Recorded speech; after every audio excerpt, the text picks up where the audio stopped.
Welcome to your deep dive. Today we'll explore a truly extraordinary event, the Christmas Truce of 1914. You've given us fascinating firsthand accounts, letters and diaries from the soldiers themselves, so we can really get a feel for what it was like to experience this peace in the midst of one of history's most brutal wars. Yeah, these primary sources are invaluable for understanding the human element of this event. It's one thing to read about the truce in a history book, but to hear it from the soldiers who were actually there in their own words, it's something else entirely. It's December 1914, just 5 months into World War I, and the Western Front is locked in this brutal stalemate. Can you set the scene a little bit for us? What was happening at this time? Well, by December 1914, the initial German offensive had been halted, leading to what's called the Race to the Sea. Both sides desperately trying to outmaneuver each other, and this resulted in a continuous line of trenches stretching from the North Sea all the way to Switzerland. Hundreds of miles of fortifications, barbed wire, machine gun nests. It was a very grim reality. So essentially, both sides were stuck. Exactly. This wasn't the quick, decisive war many had expected. Instead, it devolved into this grinding war of attrition. Heavy losses on both sides. The initial optimism had faded and was replaced by exhaustion and a sense of despair. It's hard to imagine that in this environment of just brutal stalemate, that something as extraordinary as the Christmas truce could occur. It does seem paradoxical, doesn't it? But even before the truce, there were signs of what historians call live and let live practices, especially in quieter sectors of the front. These live and let live practices, it seems almost paradoxical. Is this a sign of weakness or a testament to the soldiers' humanity? It's a complex issue. Some argue that it prolonged the stalemate, while others see it as evidence of compassion emerging in the face of just these dehumanizing circumstances. The soldiers' letters offer some really valuable insight into their motivations. So these weren't official ceasefires, but rather these unspoken agreements between soldiers. What did they look like in practice? Well, for example, soldiers might informally agree not to shoot during mealtimes or in bad weather. There are also accounts of them shouting greetings and even news across no man's land. And some even helped each other retrieve wounded soldiers. Wow, that's incredible. It makes you realize how human these enemies were. Absolutely. And what's fascinating is that these acts of humanity weren't limited to just a few isolated incidents. They were widespread enough to be recognized and studied by historians. This raises the question, why in this brutal conflict would soldiers engage in these acts of kindness? It's a question worth pondering as we delve into the events of the Christmas truce itself.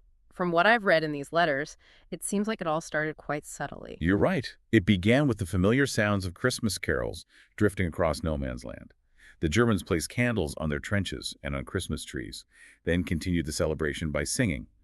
The British troops, hearing this, responded by singing carols of their own. So the sounds of Christmas carols floating across no man's land, that's how this remarkable truce began. Yes, it began with music, with the shared traditions of the season. Soon, soldiers from both sides were shouting Christmas greetings to each other. What started as a few hesitant calls turned into a chorus of well wishes. And then these small gestures escalated into something much larger. It's almost hard to believe, but these initial exchanges of songs and greetings led to soldiers venturing out into no man's land. Imagine that. Men who had been trying to kill each other just hours before, now shaking hands, exchanging gifts, even sharing stories and cigarettes. One soldier wrote about swapping buttons with a German officer, another about receiving German tobacco as a gift.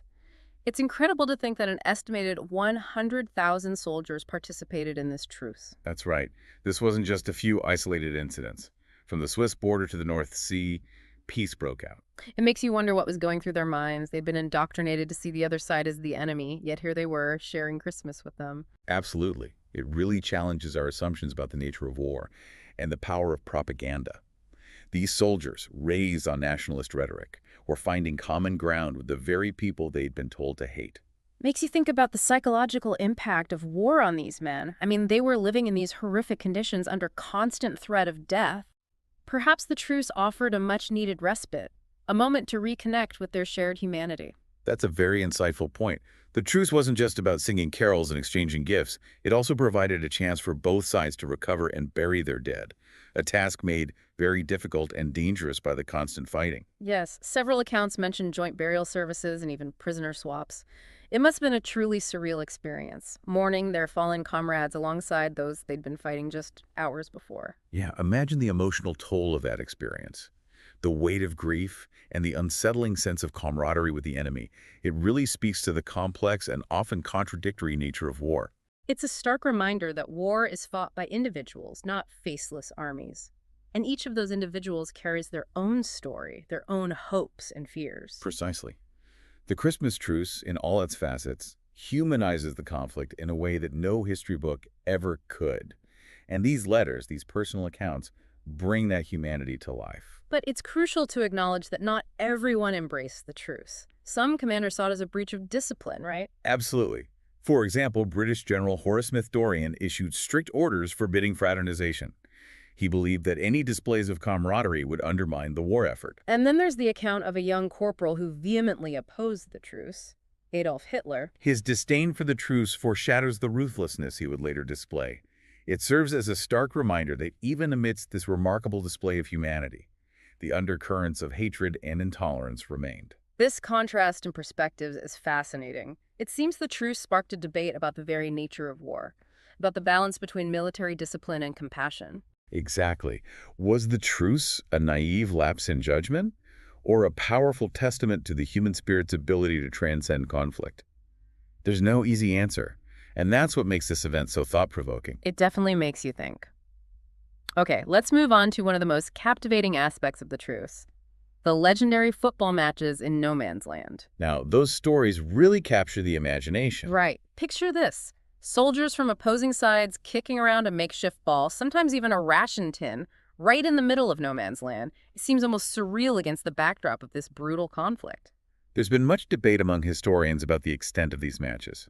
Some argue that the accounts are exaggerated, while others point to enough evidence to suggest that some form of football was indeed played in multiple locations. So the details might be fuzzy, but the fact that this story persists, that it captures our imagination, speaks volumes. It's this incredible symbol of humanity and shared passion, even amidst conflict. Precisely. And speaking of those fuzzy details, we have reports of various matches and scores, all adding to the legend. It's difficult to separate fact from fiction at this point, but the enduring appeal of these stories is undeniable. It's amazing to think that a simple game could bring soldiers together like that. But sadly, as we know, the truce couldn't last forever. Unfortunately, you're right. The truce wasn't universally observed, and fighting continued in some areas. Even where the truce took hold, it generally began to fade after Christmas Day. There's a rather heartbreaking account from a British soldier who wrote about how difficult it was to resume firing on the nice chaps they'd just shared Christmas with. It underscores the emotional toll of this war. The bonds formed, however briefly, made it all the more difficult to return to the reality of the trenches. And future attempts to replicate the truce were largely unsuccessful, weren't they? Sadly, that's correct. As the war dragged on, the losses mounted and the fighting intensified. It became harder for soldiers to maintain those feelings of camaraderie. Commanders, having witnessed the truce, became much stricter about enforcing those rules against fraternization. So the war machine ground on, crushing those glimmers of humanity that had emerged during that extraordinary Christmas. It's a tragic reminder of how easily those moments of peace and understanding can be extinguished.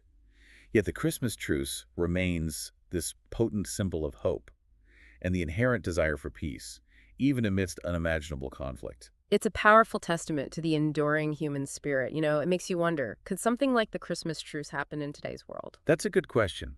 The world is a very different place now. With conflicts that are often more complex and deeply entrenched, it's hard to imagine a large-scale spontaneous truce like we saw in 1914. True, but there have been instances of ceasefires and truces in modern conflicts, maybe not on the same scale, but still driven by that same yearning for peace. Yeah, you're right. We see temporary ceasefires negotiated for humanitarian aid, for example, and there are countless organizations and individuals working tirelessly to foster dialogue and bridge divides between communities in conflict. So while a grand spontaneous truce might be unlikely, the core message of the Christmas truce, that inherent human desire for peace and connection, that's still very much alive. I firmly believe that. It may take different forms, perhaps smaller acts of kindness, grassroots peace-building initiatives, or efforts to challenge the narratives that drive us apart. But that spirit persists. It's almost like those soldiers, over a century ago, passed the torch to us, challenging us to find our own ways to build a more peaceful world. Thinking about those soldiers, what kind of legacy did they leave behind? Well, there's a physical legacy. Several monuments have been erected to commemorate the Christmas truce, including one in France and a particularly moving memorial called Football Remembers at the National Memorial Arboretum in England. Football remembers.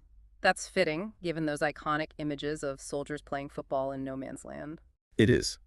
And there's a poignant detail about that memorial. It was designed by a 10-year-old schoolboy who won a competition to create a tribute to the truce. Wow, a 10-year-old. That really speaks to how this event continues to capture the imagination even generations later. It does, doesn't it? It speaks to the power of this story to transcend time. And it's not just monuments. There are also annual reenactments of the Christmas truce held in various places, keeping the memory and the message alive. It's almost like a ripple effect, spreading outwards from that one extraordinary Christmas day. It makes you wonder, what would those soldiers who experienced the truce firsthand think of how their story is being remembered today? That is a thought-provoking question. Sadly, the last known survivor of the Christmas truce, Alfred Anderson, passed away in 2005 at the age of 109. Imagine. He carried those memories for over 9 decades. It's a reminder that living history, the human stories behind these events, is fragile and precious. It is indeed. The Christmas truce reminds us that history isn't just dates and battles. It's about individuals making choices, sometimes extraordinary ones, that shape the course of events. This entire deep dive has been incredibly thought-provoking. We've gone beyond the familiar narrative of the Christmas truce and really explored the nuances, the dilemmas, and the enduring legacy of this extraordinary event. And you, the listener, have been an integral part of this exploration. The sources you provided enriched our understanding and allowed us to connect with the human stories at the heart of this event. So as we wrap up this deep dive into the Christmas truce of 1914, we invite you, the listener, to continue pondering its significance. What can we learn from these soldiers who, in the midst of unimaginable hardship, chose peace and camaraderie? How can their story inspire us to build bridges of understanding and foster peace in our own lives and communities? The Christmas truce may be a historical event, but its message of hope and humanity is timeless.